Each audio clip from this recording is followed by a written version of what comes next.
Greetings, good listeners. Shanga here from Otherworldly Giants Storytelling School. I am a planetary priestess and a multiverse historian, amongst many other things.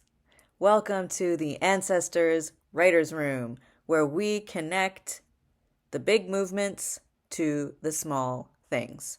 This video is part 2 of a big question that I asked my Ancestors Writers Room, which is, can we understand the energetics around what needs to happen in order to have a ceasefire in Gaza come to full fruition? So watch the other video first, watch part 1 first, so you can get a full picture of this message. So to recap, when I asked my ancestors for clarity on this question, they showed me a person sitting in a solitary room, sitting on her bed, crying, and then getting pushed out of that room by the colors, by the numbers, and by water. And so she was pushed out of that room into the sun, the green, and the open sky. And when she looked back, the solitary room was gone. So she couldn't go back, even if she wanted to.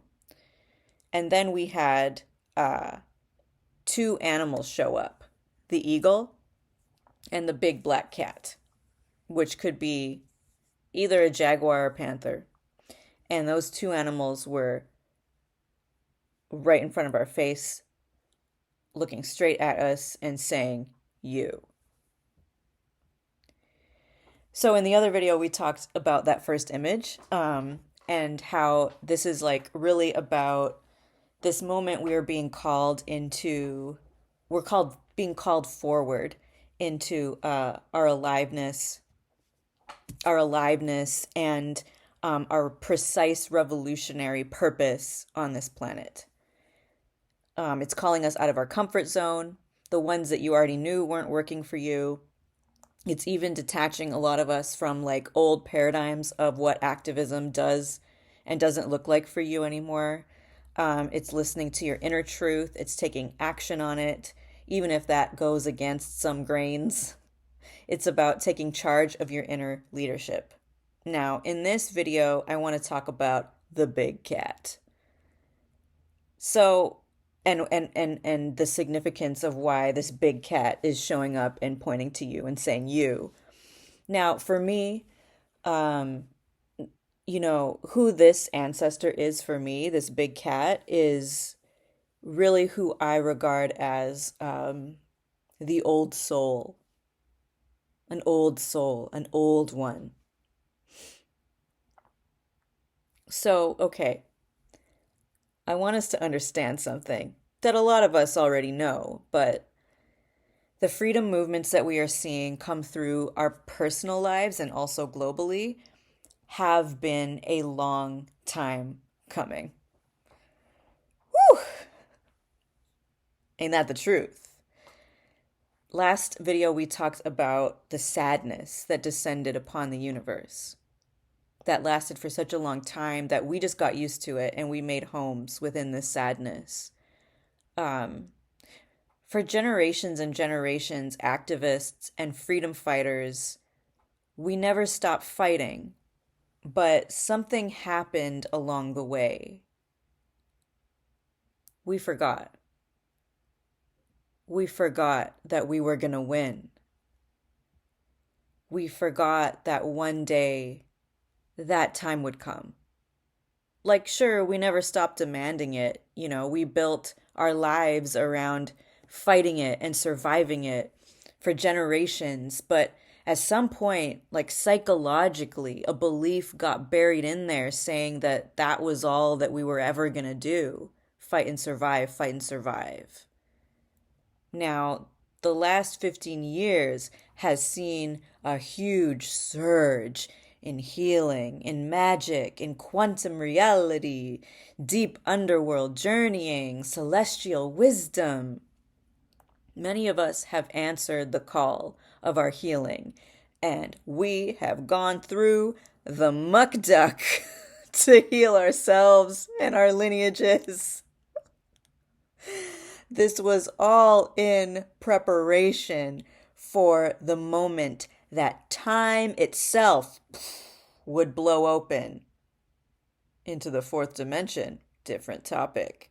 But here, a deeper truth would emerge. Now is that time. We are really going to win. Like I said, it's been a long time coming. And you know, I mean this globally, and I also mean it personally for you. Because so many of us have experienced that personally, that just like cycling again and again and again, working through the same thing, like you're going to do it forever. No, this time it's different. It's actually coming to fruition. And globally, it is a longer journey. You know, it will take decades to fully unfold, and even longer than that if we're looking at the full multi-dimensional, multiverse galactic healing. But now is really the time. And we've already seen it like come out in spurts, right? Especially 2020 was a big year that it came out. These are birthing pains. But now is really like solidifying, like we're here, okay? And we're not going back. Just like the person who was sitting in that room can't go back into solitary confinement because that room is literally disappeared, like the universe took it away through the tunnel of light. And that it just like that, freedom is not going back into that room. It can't. Winning is not going back into that room. It can't. It's really here for good, and it will be continuing to unfold from this day forward. But it really did have to wait for the exact right time in eras and generations and multiple timelines. It had to be the exact right alignment of all of those things. And until then, there was an energy building up, but also an energy protecting it from exploding. There was an energy protecting freedom still, protecting winning, because it was waiting for everything to get ready and for everyone personally to get ready in your own personal timeline. And so it was protecting all of us from an escalation of violence and genocide. It was protecting the freedom, but it was also like, uh, like holding genocide on a leash in a way. Now we know that genocide has been alive and well and active for a long time. We know this, but there was something holding it down, keeping it suppressed enough that the world didn't see it the way that it does now. Then the right timing came. Everything lined up like the stars align, and the people said, we're ready. Enough of the people said, okay, we're ready. Enough of the people went through enormous, enormous loss in their personal lives to say, yeah, I'm ready. And that protector energy who was holding that leash, that was protecting that freedom, they said, okay. And then, hands off. It let go of the leash on October 7th.